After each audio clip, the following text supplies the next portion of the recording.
Hey everybody, welcome back to microbeerreviews.com. Tonight we have a new brewery that we have never reviewed before out of Michigan. This is the Old Nation Brewing Company, and they are out of Williamston, Michigan. I saw this on the shelf and I'd never heard of it. Knew nothing about the brewery or the beer. I Googled it real quick, like I do a lot when I'm looking at new beers and I do these videos, and voila, I got pretty good reviews. So this is called Boss Tweed. It's a double IPA. It's a 9.3% ABV, 68 IBUs. It says keep cold, drink fresh. Haze is good, so it's another East Coast hazy IPA. And on the side of the can, I know you can't read this, but it says don't freak out, sediment and what you can do about it. It says roll the can for even sediment distribution. It's got a picture of a can rolling like this, or pour and leave some behind. So they're telling you to like roll it like this so the sediment dissipates horizontally, or it says keep it vertical and don't pour the whole can out. So that's what I'm gonna do. I am not a fan of floaty things in my beer and chewy beer at all. So I thought that was creative. I've seen different illustrations over the years describing what to do about sediment and this new craze of the East Coast hazy IPA. Or as they typically call it, the New England IPA. So this particular one has aromas of peach, mango, tangerine. It's a nice pilsner backbone with a touch of Vienna, which provides a balance of sweetness on the back end. It says it's very limited availability and only in 16-ounce cans and limited draft. The other thing I was going to share with you guys is this is kind of their theme of the brewery. It says unfiltered, true, plain and simple. It's just how we brew. We take pride in our craft and painstakingly obsess over the nuance of our beers. Humble beginnings to the national national haze acclaim. Our mission is to brew the most exceptional beers your taste buds will experience. So I live on the East Coast, and it's exploding with breweries that are doing hazy beers. They're easier to brew, they're shorter to ferment, and they put them all in these 16-ounce cans.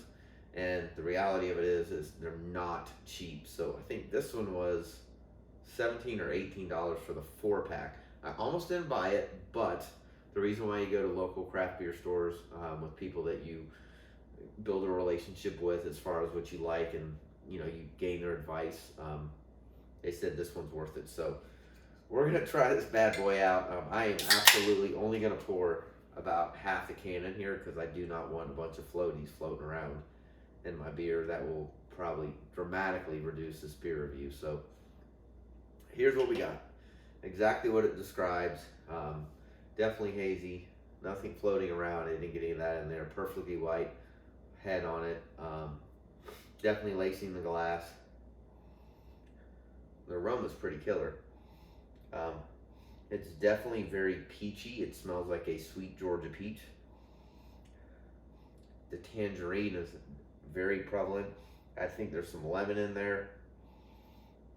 It definitely has some very pungent hops coming out the back with Citra, maybe Mosaic, Simcoe.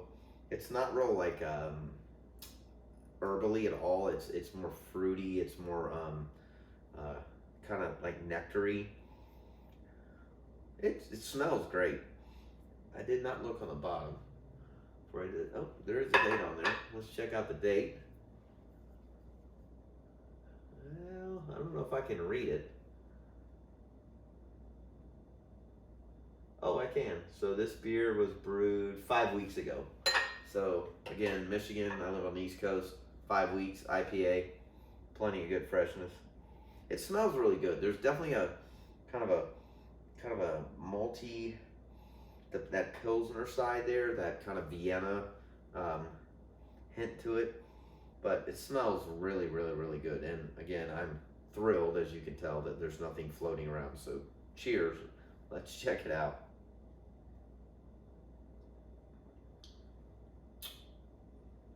better than I expected. One more time. Oh, that's good. Um, it definitely initially has that tip of the tongue German bite to it. It's kind of what I call the maltness of these German flavored beers. It has a kind of a sting to the top tip of your tongue, but it very much is overwhelmed by fresh hops. It's more hoppy on the flavor than it is fruity. The aroma's killer as far as the fruitiness, but this one's, you can tell it's very complex. So these are the type of beers that I always say, as a brewmaster, I could see them stressing out about this coming out correctly or being a horrible disaster because they're trying to get everything to blend in correctly, correct timing, correct fermentation before bottling and or canning in this case to make sure it's all correct. But this is a hard one to describe. It's very, very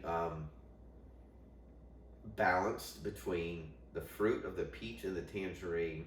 You can definitely tell it's a hazy IPA in its texture, which is nice.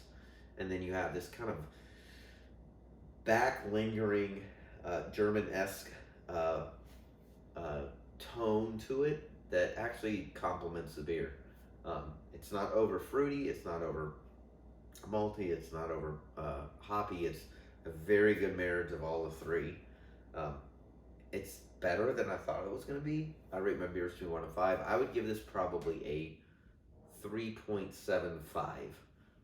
I would buy it again. It's different. It's unique. I appreciate the fact that they spent time on the label telling you about the sediment and things like that. I'm not a huge hazy IPA fan, but I got to tell you, this one is definitely one of the better ones I've had in a while. So if you tried it, let us know. It's got a great name, Boss Tweed. Again, the label caught my eye. I thought it was pretty simple, but yet effective. Appreciate you watching. If you haven't already, go subscribe. We upload all the time, and as always, we appreciate you watching. We'll see you again real soon.